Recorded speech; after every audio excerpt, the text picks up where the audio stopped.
Hey kids, this is Aaron from the podcast that wouldn't die, and Kevin and I use Zencastr. You think you're better than us, that you're using something else? You're wrong. Zencastr's the place to be. Who are you to deny it? It's now super easy to record a podcast with Zencastr. Log in using your browser and start recording a high-quality podcast right away. Record studio-quality sound and up to 4K video with your guests. Go to zencastr.com/pricing and use our code DIEHARD and you'll get 30% off your first month of any Zencastr paid plan. We want you to have the same experiences we do for all our podcasting and content needs. It's time for you to share your story. Only a fool would give up a chance for a 30% discount.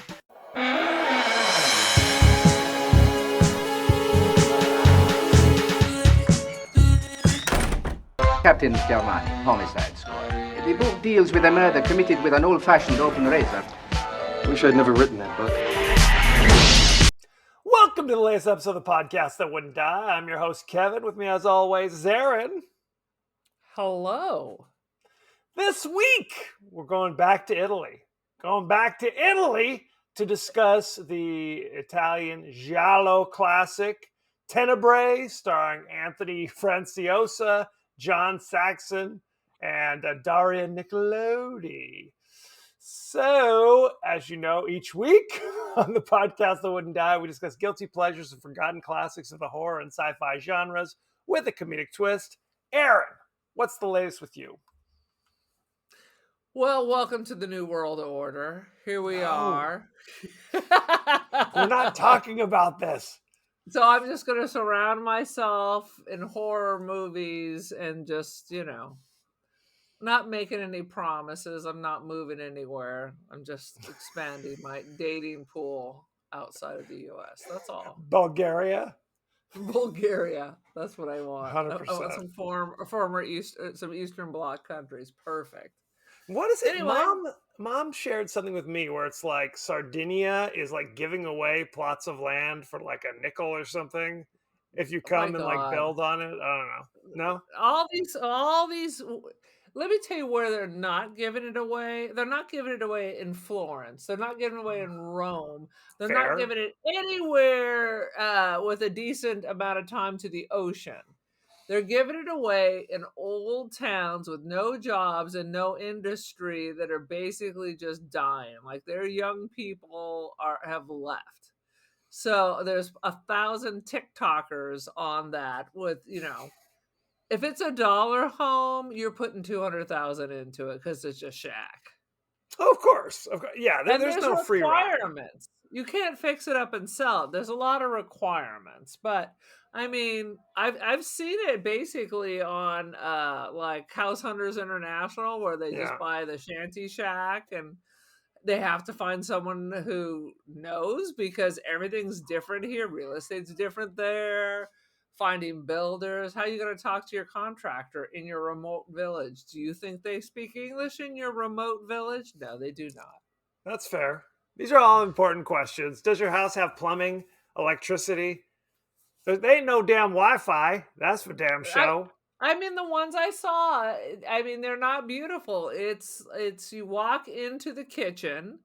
There's also, that's where the full bathroom is, right off of the kitchen. I mean, in Europe, it's very common when you move, you take your kitchen with you. You unbolt everything and it goes.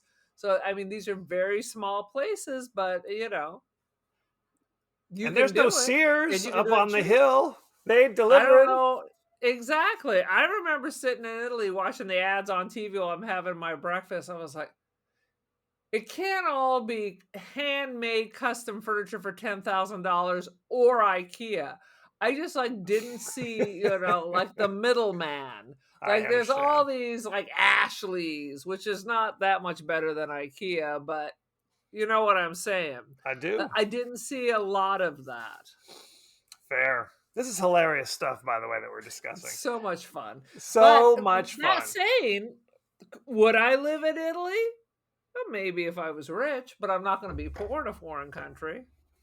They don't No. make shoes size 11. Let me just put that out to you. Thank you, Prada. Thank you, Gucci. You're my size 11 high heels, No, you'd have to learn bastard. how to like juggle or do tricks or sing a Just a song with a circus freak. banjo. That's Or right. just a freak, yeah, walking the streets with a can. Right. That's how we do it. Walking around like those ladies who ask you for money with a tin can, and when you don't give it to you, oh shit, my earbuds are going out. And they tap you with their fingers and put a curse on you. They give you the Malork. They give you the The Malork. Malork. You better And give there's no them. coming back from the Malork. There's a scene Unless in you're this movie. Irish, and then you get the Malark. What if totally? There's a scene in this movie where the daughter goes to her dad and says, "Can I have 10,000 lira? If your shit is so worthless that you have to start getting into the thousands, maybe just junk that whole monetary system." Right? That's old days. I remember being in college and I was doing a semester abroad. That's the old days when you literally had to, every country you went, you had to go to the American Express office to exchange whatever money you had into the new money, and then they wouldn't take change. So Well, I guess they have those are old days. euros They're on there the or whatever. euro now. I They're see. on the euro, where So- 1,000 euros is worth something. That's lovely, Aaron. Why don't you give us your 30-second synopsis of Tenebrae? Tenebrae, which means darkness, is all about this author coming to Rome. He's a mystery writer. And suddenly people are dying left and right. And like they're stuffing bits of the book into people's mouths and such. And of course, because this is Argento, the police don't solve the cases. Random passerbyers or the victims or other people Or no solve one. these cases. Or no one, because we're still not really sure what happens. So mysteriously, they kind of solve the case, but then someone decides that it's not time for it to be over because I'm really digging what's happening here. I'm just going to keep rocking and rolling. And strangely enough, in this case, the police walk in. Just the right time. What were the odds that they were actually going to catch the right person? But then Shocking. they're dead. So then it just ends with Daria Nicolodi screaming in the rain, and that's There you that's go. it. I hear, you know what? I hear laughter in the rain. Daria hears screaming in the rain. Neil Sedaka. She does. It's I true. hear laughter in the rain. Anyway, Walking hand in hand with the one I love. I mean, the ultimate spoiler alert is they did that bullshit Agatha Christie thing where there's more than one killer. The more than one killer, that's a cheat. There are certain rules. That is a cheat. All mystery movies, all mystery novels should adhere to a simple rule of there's one killer. There's one killer. It can't, and it has to be somebody we've met earlier in the movie. It can't be, I pull off your mask and it's somebody we've never seen before. That's BS. You're like, who the hell are you? That's how I want it to end.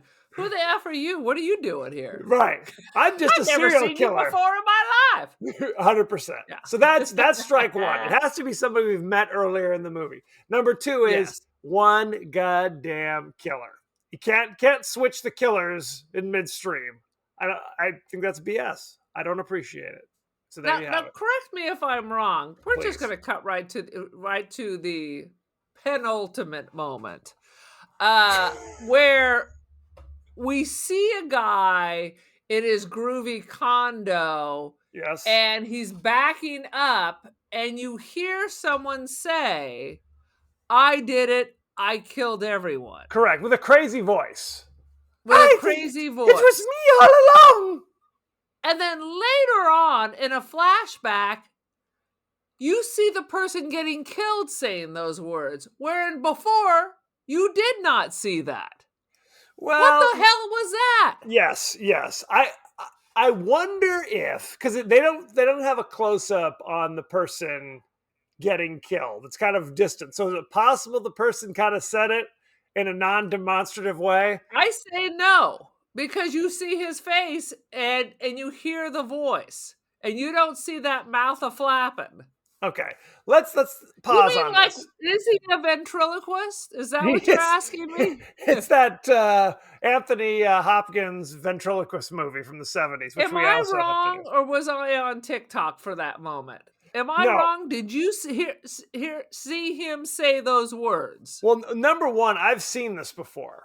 So I knew who the killer was, but I didn't realize there were two killers. Like, I knew who the final reveal was. Right. So watching it, and I'd seen it ages ago, watching it, when you hear the crazy voice, you're right, Aaron. You think the person coming in with the hatchet is the one saying it.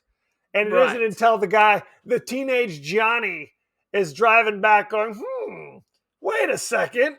Now I remember. It was the guy who took the hatchet to the forehead. He's the one who said the shit.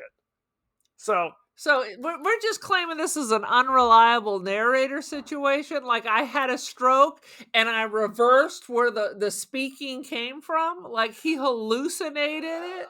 I think we're dealing with an unreliable filmmaker, if I'm being honest. I think that's what it comes down to. Now, Aaron, did you just stumble upon Tenebrae? You were watching Girl with the Crystal Plumage or whatever, and it just started and you just kept watching, or what? Well, it was Tubi, of course. Yes, of course. Because the land of all Giallo. 100%. And I think we had talked about it, so I had Yep. nothing to do. So I'm like, let it ride. I saw this, I want to say, like maybe 2 or 3 years ago, actually. Maybe 4 years ago now that I'm thinking about it. Joe Bob had it on. And I remember Shocking. watching, I know, shocking. And I dug it. I remember watching it going, not too bad. Not too bad at shabby. all. Right. It's not deep red, but it gets the job done, I think. No, I think Tubi now is advertising their Giallo selection. I wasn't always a Giallo fan, mainly because I was unfamiliar with it in general as a genre. But since we've been doing this and we've been picking through the Giallo collection, now granted, it's 99.9% Argento. So who the hell? I'm sure there's some bullshit. I mean, we're completely ignorant, and nor have we bothered to do any research. So I'm sure there are other people out there. There are. Oh, absolutely. But we are just on the Argento train, all aboard. Whoop, whoop. Whoop. Now, we did do A Bay of Blood, or Twitch of the Death Nerve, as it's also called, which was not Argento. Can we buy a shirt for that? I need that for 100%. We need that. No, I mean, just to wear around town. There's nothing I like to better. wear around town. When I wear a T-shirt. Ask me about Twitch of the Death Nerve. Exactly. Because it's like, if you know, you want those kind of knowing glances and subtle nods when they see your shirt. Like, they know. Mm-hmm. They know what we're doing. Agreed. But that wasn't Argento. That was Mario Bava, who was arguably like the godfather of Italian horror from like the 60s and on. So, dude, we're on our way to a spin-off podcast. Nonstop Giallo. It's like two Americans yakking about Giallo. I don't know what the market is for that, if I'm being honest.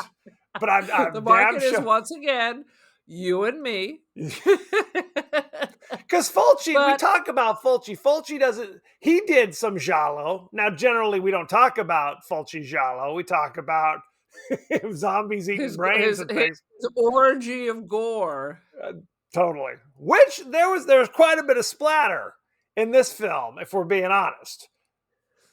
I have, at least so far in our wading through Giallo, I have not started vomiting in the middle. So there's that. There were a couple scenes in Cat o' Nine Tails where people were getting strangled, where they're like spitting up and drooling, and that stuff I did not appreciate. But this movie, even when the woman gets her arm lops off and she literally sprays the wall with her. That was so beautiful. That was so ridiculous. It was just like an ocean. 100%. Now, we're obviously jumping right in. I have to ask, did it seem that Italy, and maybe if this is the way Italy is, I need to go tomorrow, because it's nonstop kind of buxom brunettes, just a cavalcade of buxom brunettes that it was hard for me to distinguish. Is this Tilda, the newspaper reporter, or her lesbian lover, or your ex-girlfriend, or, you know, the hooker walking down the street? They all look like they were twins or triplets, I will quadruplets. just tell you, my experience is of all the women I saw, thin, great legs. You always knew they were a local because they were dressed up and not walking around in a maxi skirt and flip flops with their selfie sticks. Okay. Great Makes sense. legs, though, because they're walking. I don't understand how people can Right. walk quickly on cobblestone in high heels. Right. That's why their legs are so great. 6-inch Louis Vuittons As far walking as up and big down. tits, it seemed like regular. I think people just expect everybody look like Gina Lola Brigida. Tits aplenty. Was that her James Bond nickname? That is an actress. Interesting. Why don't we jump right in, Aaron? Go ahead and take it. What you got? Any notes at all? Dude, I translated the book. So the book at the store said the greatest. What is it? The greatest film of the year, if not the decade. Tenebrae. Peter Neal, Anthony Franciosa, who I guess, I mean, he was kind of a mid-range star of like the 50s and 60s, if I'm remembering this correctly. He was in stuff. There's talk of him getting into a fist fight with James Garner, because, like, in reality, I would like to see that. they were in a movie together. Where was YouTube then? I could be pulling that up. Well, Anthony Franciosa notoriously has like a temper, like a crazy temper. So he'd constantly get into fights with people. He'd get fired from things. And constantly getting divorced. I believe he was married like 4 or 5 times. Right. He's kind of a loose cannon, to say the least. Although he was great in this. I liked him. I liked him a lot. So, and then of course our hero John Saxon, who was in this as his crazy agent with the hat. I like the hat. They kept talking about his hat. He's like, doesn't your hat fall off? And he goes, he's like, no, see, it stays on my head. Okay, so the second time I watched that, because when he gets killed, in fact, his hat flies off. So I'm like, is this some crazy up foreshadowing? And in fact, is the man who asks him about the hat the one who kills him? And it is not. But let me tell you, it did fly off when you get killed, for sure. That's the kiss of death, basically. The crazy. Well, and that's do men come to you when you're wearing a hat and ask you about your look, hat? It stays on. No, it's if you have some sort of a seizure, yes, your hat will fly off, and probably it should, if I'm being honest. Good Lord. For safety reasons. Now let me ask you this: did you notice Anthony Franciosa is Peter Neal? Excuse me. The famous novelist Peter Neal is catching a flight from New York to Rome ostensibly. Did you hear the intercom system say Palm Springs? I didn't know we can fly directly in the 70s from New York to Palm Springs. Passengers to Palm Springs. I was like, he must be in LA. I was like, oh, that was beautiful. I'm like, ooh, gotta write that down. Faithful listeners, we are from Palm Springs, California originally. So whenever they mention Palm Springs, even in passing, we get a little we get very excited about that. 100%. So now, what's the deal with just leaving your luggage and wandering off? As far as I know, since the dawn of time, one doesn't do that. Pardon me, I have the hiccups. Well, we're supposed to think that it's a big setup. That his angry ex-girlfriend and her nameless, faceless accomplice are basically like following him in the airport. And then they call for him and say, hey, go to the white courtesy phone. So he leaves his luggage, just drops it where he stands, which they tell you do not do that. He takes the call, has an argument with her, goes back, and now the accomplice has like befouled his luggage or something. Which makes no sense. Cut it all up. Yeah, ripped it to shreds. And then there's this whole other plot about, so there's a murderer going on. Meanwhile, you have this woman who seems to be having an affair with John Saxon. That's his ex-girlfriend. It's his ex-girlfriend, right? Because you never really see them together. She's the one. Okay, so his ex-girlfriend Jane, and we're supposed to think that he's kind of dumped her, and she's like the jilted lover going, and she does. She thrashes his clothes. Your best friend. Yeah. Right. Well, no. I don't know if it's that. She destroys his clothes, but then later it's like clearly they've been having an affair, like Jane and his literary agent, and it's like literally like, well, yes, honey, we'll tell him soon. We'll break it to him gently. So it makes She's like, I don't want you to break it to him gently. I want you to kick the door in and rub me in his face. Say, ha ha ha. That's what was confusing. So you think she flies to Rome to seduce the literary agent? I got the sense they had been like together for a while. So here's the hook, and we're gonna spoiler alert. So why did he kill his ex-girlfriend? Why did he kill half the people? None of it makes any genie sense. Well, because that's the problem. There's two different killers. Why is she hiding? I mean, this is his literary agent, so it's possible they don't want to tell him because he's going to get fired or something. Well, she's hiding ostensibly because they're carrying on with the literary agent. So maybe it's not as why does she have to hide if they're not even together? It's not like he's walking around crying over her. No, you got the sense he was like, hit the bricks. Because she called him and he's like, look, I'm not talking to you anymore. Like, I'll just hang up on you. We're done talking. Yeah, so what's the point? It's a red Why herring. hide? Right. Yeah. Why hide, and then why'd you kill her? And her lover. Right. So he arrives in Rome for, to basically publicize his new novel, Tenebrae. And again, this is like Suspiria, where they never tell you what the word means in Italian. You have to kind of Google it or something. I know. I had to Google it. There we go. Darkness. So he's there promoting his latest novel. He's very successful.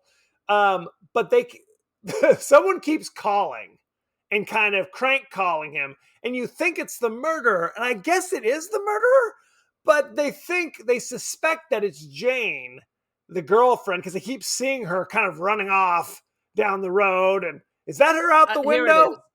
Lay it on me. She's not cranking. She's just sneaking around. Right. And it's the killer. The killer's the crank caller. Going on simultaneously. Correct. She's being a weirdo ding dong. Yes. And there's no reason. Is she the one who was shoplifting at the store? No. That's a different random person. A random person. A random buxom brunette who's stealing chased by a hobo and then is killed by the killer. Oh, you forget the scene where the store detective drags her into his office and she says, hey, how about I come by your house later and I give you a little rub and tug if you forget about this. He's like, okay, what's your address? Like, not a moment's hesitation, not like, well, I don't know about. He's like, shit. That's how they do things in Italy. In Italy, it's a different culture. It's a different, we learn all of this from Dario Argento. He's teaching us about the culture. Absolutely. So you could say this is the 70s, right? Is it 70s or 80s? This is like 82 or something. It was a different time. It was a different, clearly. Well, I don't know, because then promptly she's killed by somebody who tears, because she's stealing his latest novel, because it's a hardcover and they're expensive, I guess is what we're supposed to do. Because that's where I go shopping, at the airport. Correct. Or that's by shoplifting. But she was working with the girlfriend, right? Weren't they in tandem or something? Wasn't there a wink and a nod or something? Unless I'm crazy. Jesus Christ. I don't think the friend ever got on the plane, right? Because that was back in New York or LA or whatever the hell, with the girlfriend and the. But that looked like the girlfriend. Because they all look the goddamn same. They all have dark hair. So racist. Well, I did not say all How Italians look the dare same. you, sir? Yeah, I know. Just Italian women. I got Just it. I Italian women. understood. There you Um, go. so, but Oh that's the thing. Lord. So the eventual killer is revealed that he's dealing with some stuff. So he feels that Peter Neal is like the purveyor of like, I don't know, low morals or Right. like whatever the hell it is. So he's killing people around him, seemingly for no reason, just because he's nuts. I guess is what we're supposed to think. But he's like stuffs bits of the book. Right. The book is Like it's bad. directly related. This happens a lot with these successful horror, oh, I got the idea from Right. fill in the blank book. Right. So he's out like murdering all these people around him and slipping notes under his door with kind of like, cutouts from newspapers. Right. We're Um on our way to get you. You're next. I feel like you would have gone there first. Or were we right. expecting the author to track you down? Like Stephen King is going to hunt me down and kick in my door if I start pranking him and murdering Well, his friends. again, no one figures out that this dude is the killer until he himself is murdered by a Yeah. faceless assailant. And then it's like, oh shit. Coincidentally, coincidentally with a eyewitness with a Well, bad memory. which makes no goddamn sense. The one chick whose dad is like the manager of the hotel is running down the street and is chased by a dog into some random dude's yard who happens to be the killer. She stumbles upon the killer's lair, finds all this evidence. She's like shoving pictures of like the murders in her pocket. And then of course she walks in there and the murderer's like, what the F?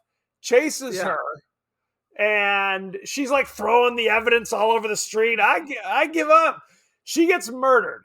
Smash cut to the gardener. I guess the murderer's gardener is like mowing the lawn, and there's still like pictures of murder all over the place, and like finds the body.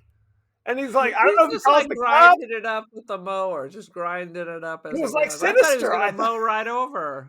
Well, he had no problem running the mower right over the evidence. I mean, there's like pictures getting chopped into. He's Who the like, hell this shit knows? happens every day. This is just the typical state of affairs. This shit happens every day.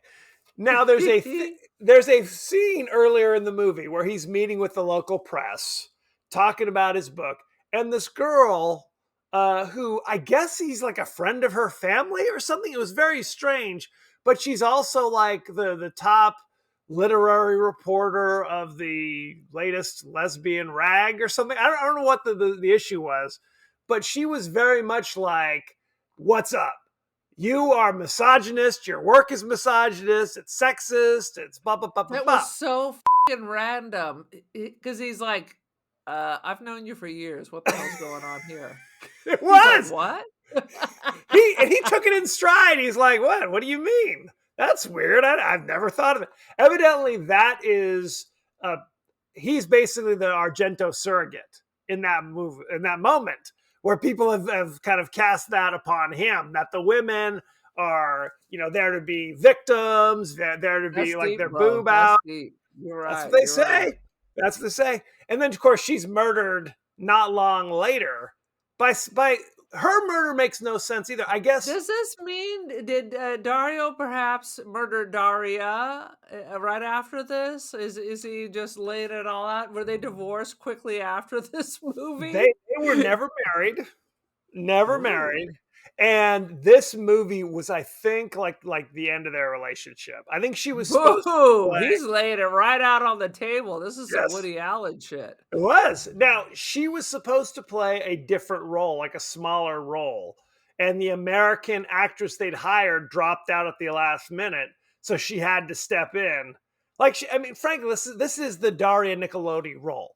In every one of his movies, of these giallos, she plays, the one very close to the victim or the person being pursued or whatever, the protagonist. Yes. So it's I interesting. think it would have helped us understand if we knew anything from the book. I mean, what in the Which we book don't. was so misogynistic? Is it just the fact that, I mean, it's assumed that it's guys killing women, Right. as it always is. Right. Well, that's the thing. It's like you're supposed to take from it that this book, Tenebrae, is like all the other Argento Giallo type movies, where it's Right. like there's a nameless, faceless killer, generally a guy, but let's be honest, we saw Deep Red.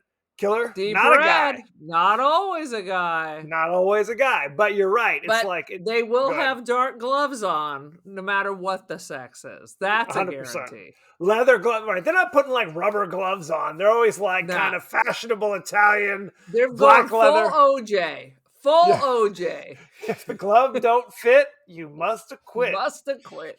Oh, God. But so when the killer is killed with a hatchet, I think the first time I saw it, I immediately knew who the killer was, like the other killer. Did you figure out who the killer was before the grand reveal? No. Okay. I had no idea what the melee was going on at the end. I was like, what? What's happening here? Because there's a lot of women getting their arms chopped off in this one. Oh, yes. Oh, yes. Well, and I think for most, for most of the movie, it's revealed it's like the kind of effeminate literary reporter who has his own half-hour TV show who's been murdering the people. And eventually they sneak to the house, Anthony Franciosa and his little manservant Johnny, and Johnny's the one who sees the murder. We like to say sex dwarf. Well, and it's Johnny, but it's Gianni. It's Johnny. He's Italian. I gotta tell you, this is an Italian film, friend. Although he was not. Or was he? I think he was. Anyway. I think Anthony Franciosa is Italian, and John Saxon. Yes. That's not his real name. He's also Italian. They're all like Italian Americans. They're like from Brooklyn or something. But anyway, so we see that dude get killed, and you hear the little crazy voice say, "I did it all along," or something along those lines. They want you to believe it's a woman with this weird voice. Correct. And you don't see who's swinging the hatchet, but it seems as though the use of the hatchet is kind of a newish thing, right? Other people were getting stabbed with knives or getting garroted with, strangled, and it was a straight razor. That's what it was. For most of the movie, it was a typical straight razor murderer. I think that if they just, contacted Amazon and find out who's ordering all these straight razors and just kicking their doors, there'll be a lot less murderers. I agree. I don't think there's any doubt about that. Who the hell has all these straight razors in the 80s? Did it seem like there was a ridiculous amount of kind of nudity just kind of popping up? Maybe ridiculous is overstating it, but it was like a lot more than I was anticipating. Like there was the lesbian lover who was wearing like a sheet or something the entire time. Even when she was at the bar. I thought that was her sister. That was not her sister. I was like, what a fucked up roommate. I'm like, I'm not getting a roommate if she's just walking around the house soaking wet with like a sheet and always one tit hanging out. Even when they were at the freaking nightclub, I still saw areola popping out of the top of her outfit. You saw full nipple, even at the pizza parlor. It was like a Shakey's or something, where she was picking up. But it's the same breast, yes. So that's the one she's proud of. That's her go-to boob. That's the good one. Yes. The other one's like an old raisin. It's like the substance, right? It's the substance. Well, that's the thing. So Tilda, the literary reporter, has a rocky relationship with her girlfriend. And the girlfriend's like, look, you know how I do. I'm going to pick up this random dude over here and I'm going to bring him home. Give me an hour. Don't give me any attitude about it. And then, it'll be fine. And it is not fine because the murderer comes to their house. That's what seemingly. I was like, they killed both of them. Usually they only kill the slutty girl. But now they're killing all the lesbians. Well, they waited till the one chick had her shirt basically off, like it was over her head, Of course. and then it was slash slash. She's dead, and her friend is listening to like loud rock music, so she doesn't hear. So she comes full boob out, like it's literally the headlight. She's sweeping the room, It is. and then she gets murdered. So it's a cavalcade of bizarro murders. It's a sweeping through. cavalcade of boobs and murder. Boobs Maybe and he is a murders. misogynist, that crazy lady, but then we won't be able to ask her any questions. So R.I.P. R.I.P. We kept getting these bizarro flashbacks where it was like in the Cape Cod or something on the dunes, like there's this like hot chickie and like 3 or 4 young guys kind of I approaching think her. that was still supposed to be Italy. I don't not- know it if they. It was supposed to be Cape. They flew the Italians to Cape Cod for this situation. They filmed it in Italy, but it was supposed to be Rhode Island. Was the reveal, because we don't know what the connection is till later. But it seemed like bizarre, like it was going to be some kind of bizarre orgy right on the beach. And one dude, I guess, is left out of the fun. So apparently Italians believe that in America, at least in New England, and quite frankly, maybe they do. This is Kennebunkport. This could be the Kennedys. We don't know. You have everyone in like linen wandering through the dunes, ready for an orgy. Yes. With some strangely tripped out or drugged or Manson-like lady. And this dude calls her a slut, so they beat the shit out of it. I couldn't tell. So did he? I thought he wanted in on the action, and she kind of gave him the no. I've already got 3 dudes. 4 is pushing it. Yeah, this isn't a train, brother. So in any case, he smacks her, and she basically says, "Hey, 3 dudes, if you want any of this, you better go handle it." So they grab him. She was in there wailing away, which one of the most bizarre scenes, because everyone knows you wear high heels in a sand dune, because that makes sense. That's so standard. She staggers over in her stilettos as she's sinking deep into the sand, and also goes around kicking the crap out of it. Reminded me a little bit of Boogie Nights at the end with the roller skates. Absolutely, she was roller. Also girl. deserved. Yeah, roller girl kicking ass. So here's the question. So this is supposed to be the seed of his bizarreness. The author now. It's revealed this is the author's childhood. So my question to you is, are we supposed to think, because I guess he murdered her in the past. We see a scene where he comes up and stabs her and kills her in the past. And she has not aged, so clearly it was 10 minutes later. She 10 minutes later. Exactly the same, wearing the exact same dress, and then he steals her shoe. So he is still, we have to think he's still committing murders from time to time, right? Because he's not the murderer for 3/4 of the movie. That. Right. We find out he was a suspect for that. Yes, he was a suspect, but was acquitted. But we know he's the murderer. Correct. But murder once doesn't mean you murder twice. So, and we don't have any other evidence for that. Okay, fair. You think he's writing about himself? I don't know. That's the question, because again, he's not the murderer for 3/4 of the movie. Exactly. No, he is. Okay, well, the reason he murders is totally unclear. He wanted to kill his ex-girlfriend for reasons unknown to the world.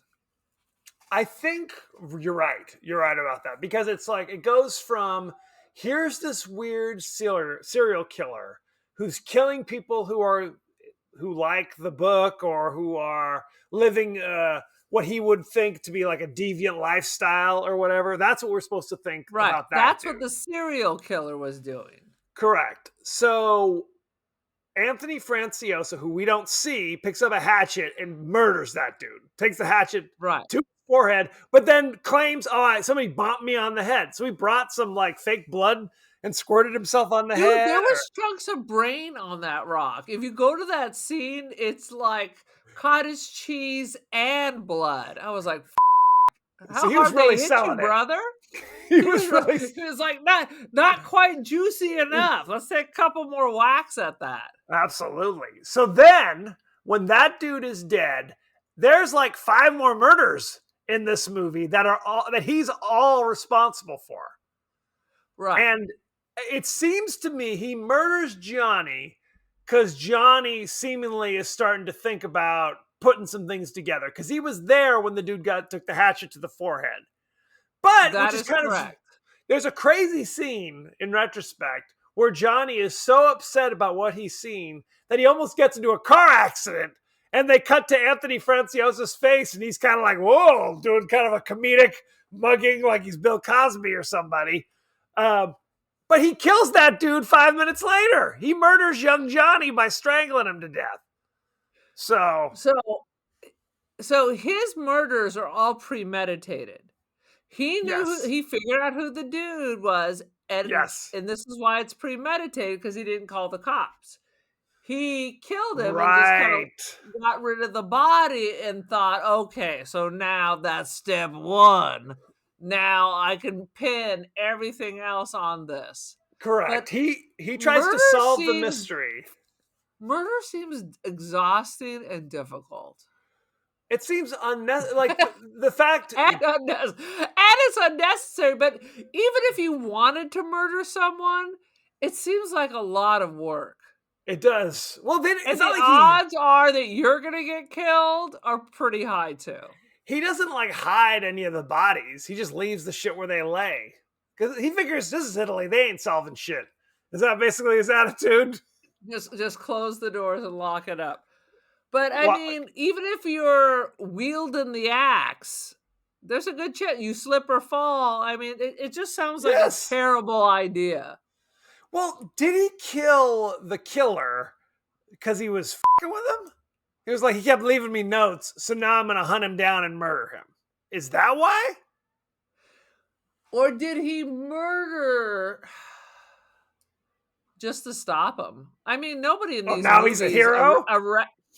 Nobody in these movies ever stops these guys, handcuffs them, and then brings in the psych team to figure out what's going on in their noggins. They all die in these movies. There was a moment earlier in the movie where Daria Nicolodi goes to the detective and he's like, oh, I was going to offer you a drink, but I see you're on duty. And he's like, I only drink when I'm on duty. So, and you think he's making a joke. He says, I'll take a double scotch. So not joking. I'm not joking.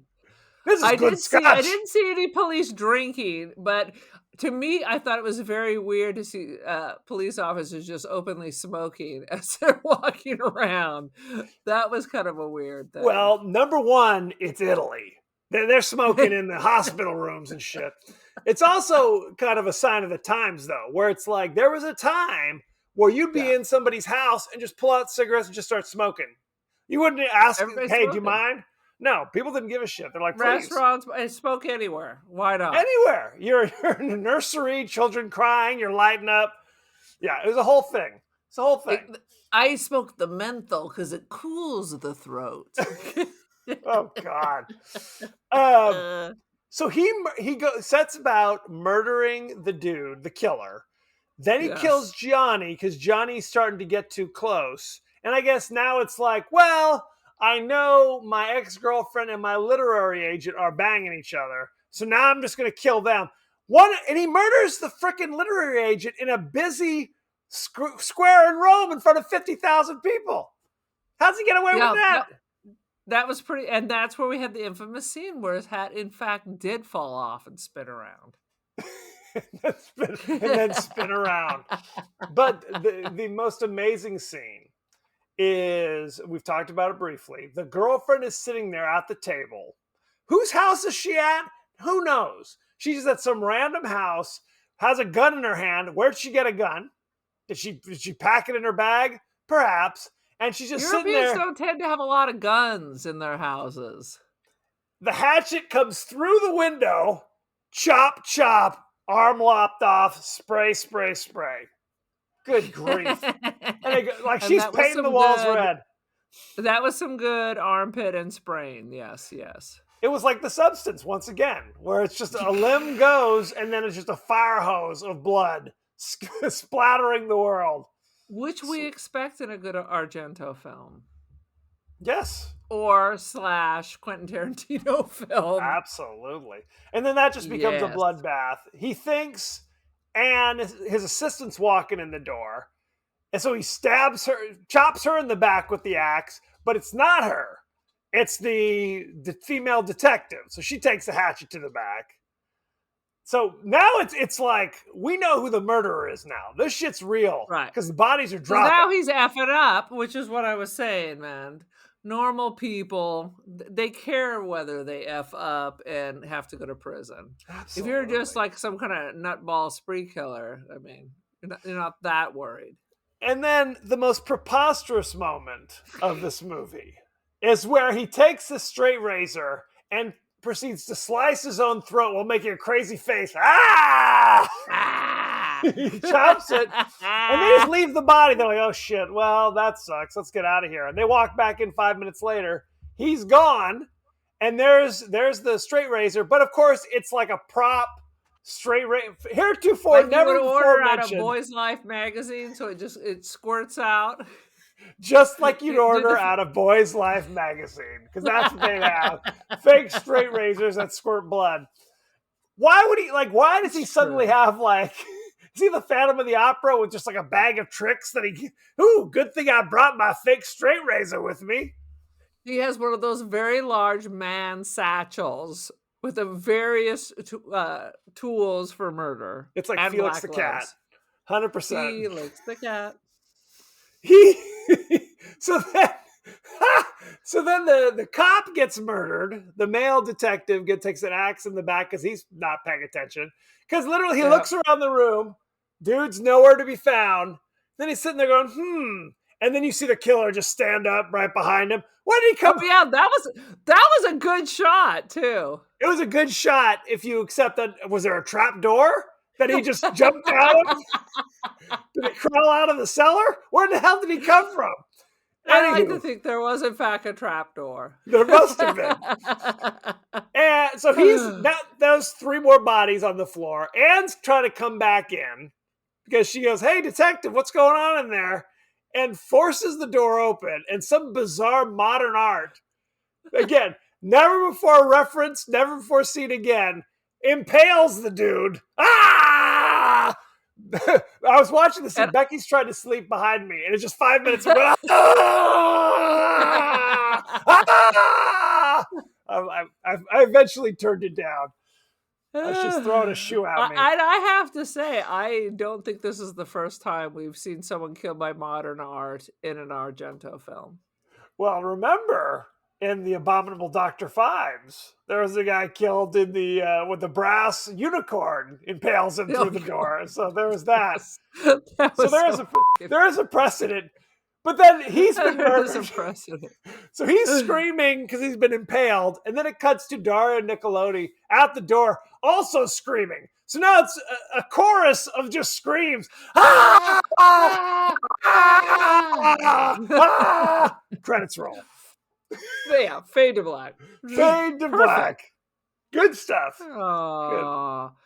It was very delightful, and I want to mention they had Dobermans. Dobermans were the pit bulls before pit bulls. Remember that? Dobermans were terrifying. I'd recently read an article that the way Dobermans are bred now, because of all that fear, boys from Brazil, the day of the Doberman, there was all these. The day of the Doberman. Yeah, that's was that a movie?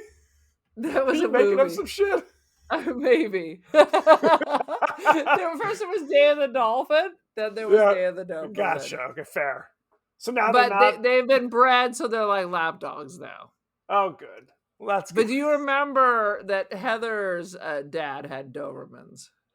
I remember when I was a kid, it was a thing. It was absolutely a thing. Dobermans that was your guard dog. 100%.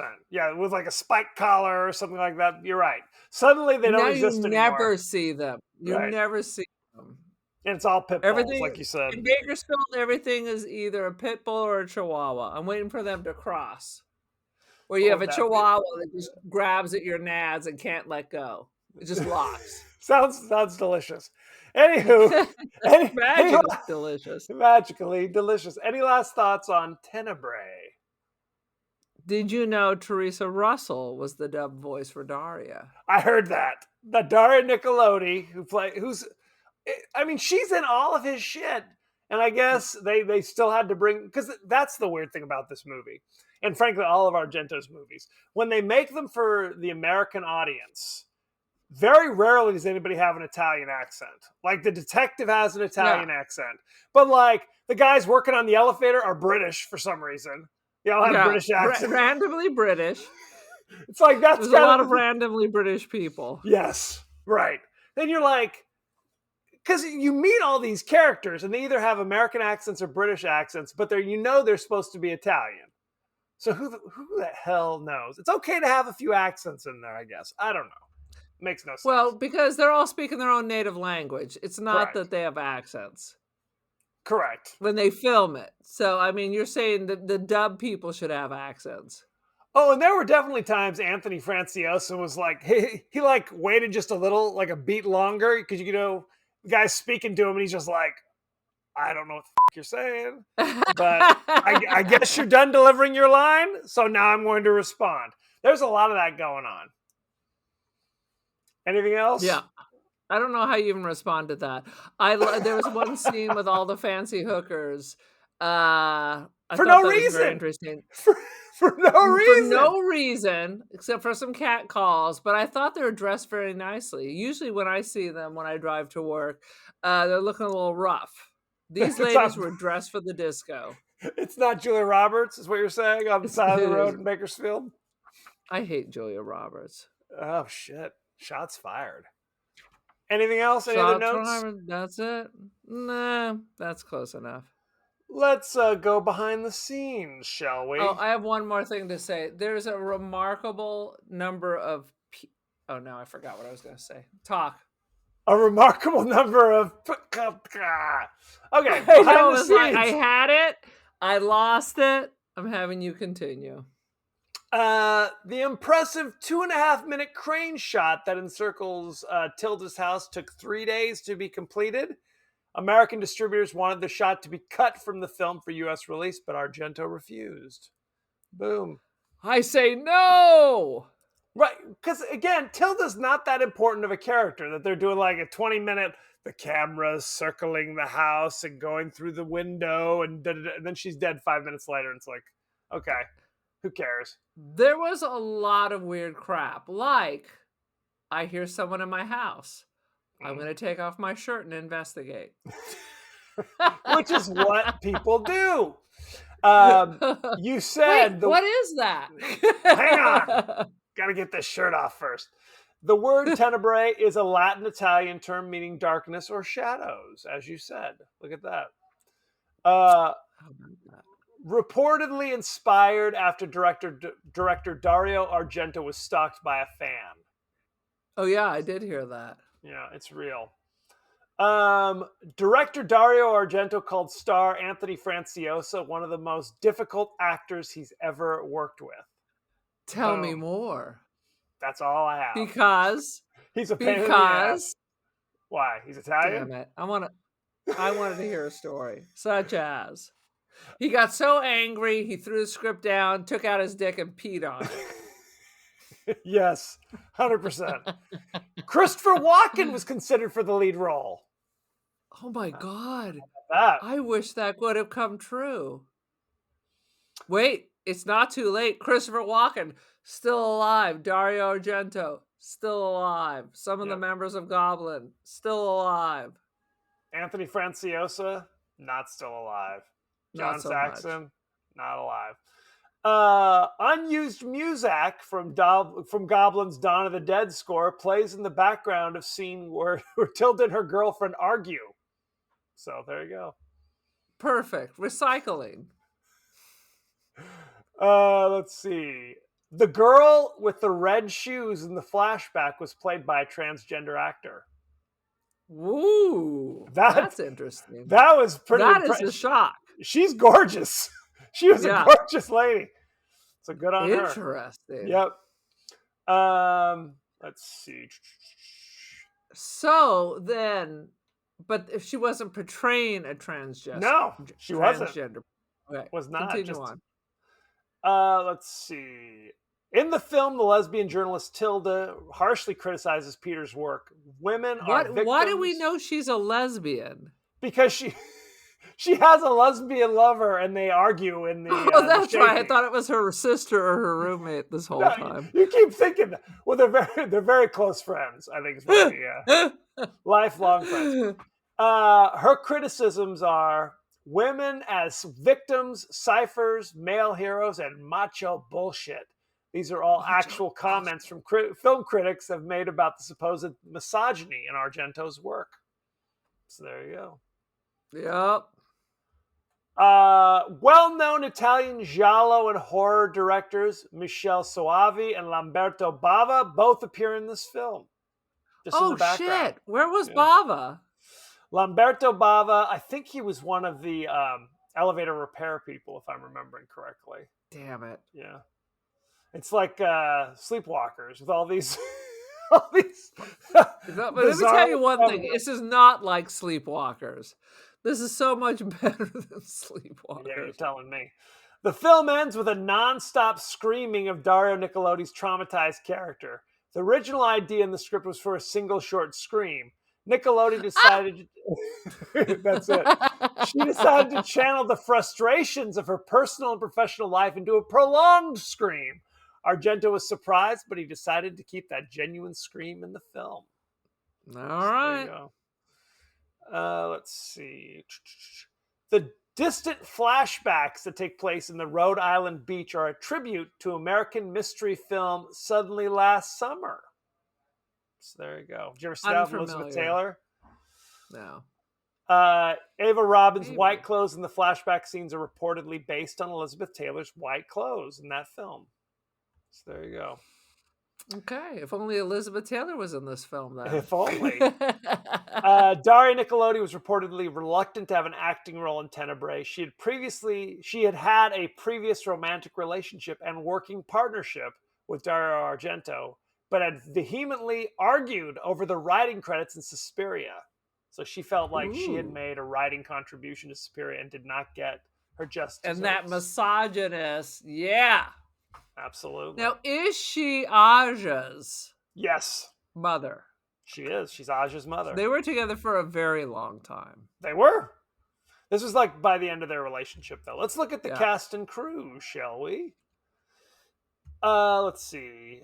Dario Argento is the writer, director, producer, the whole shebang. You know him for Deep Red, The Bird with the Crystal Plumage, Phenomena, Tenebrae. He was still doing stuff well into the 80s. Dude, we just watched one of his new movies like 2 years ago. Yeah.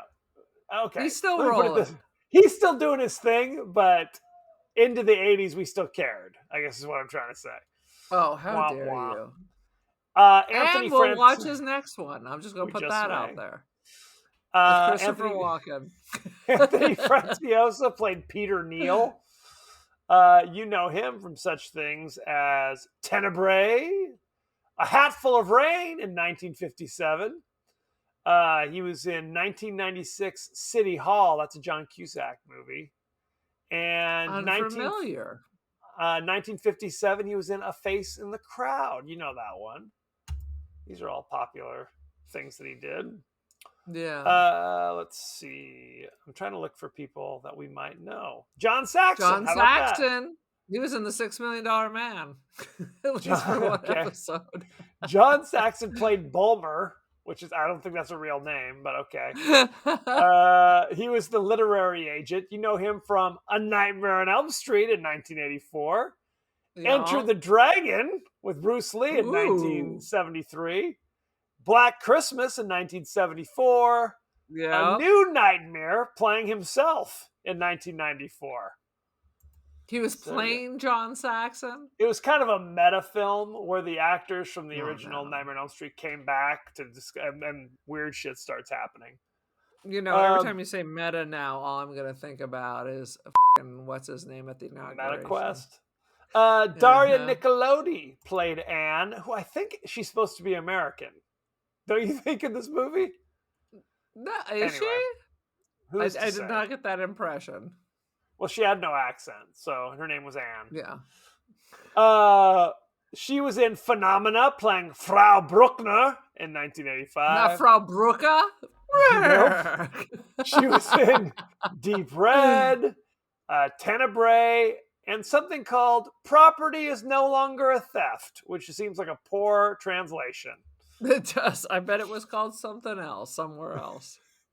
It probably means something in Italian. Let's look at the rating, shall we? Let's.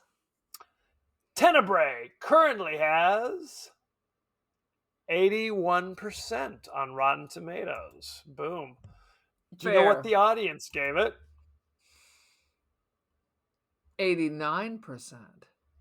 78%. Oh. So pretty close. Then how do they call themselves fans? Maybe they don't. There's only 2 top critics here, and I haven't heard of either one of them, but I'm going to read them.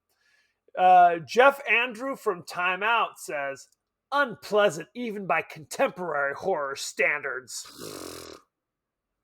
Shut your Disagree. mouth, boy. Hard disagree. Ed Gonzalez of Slant Magazine says, Tenebrae is a brilliant piece of self-reflexive cinema. 4 out of 4. Boom. Self-reflexive. When you reflect upon yourself. It's meta. I thought you said self-reflexive. That's what I said. Is that the same thing as self-reflective? Maybe. It reflects. The reflex is a lonely child just waiting by the park. Anyway, what is your rating, Aaron, for Tenebrae?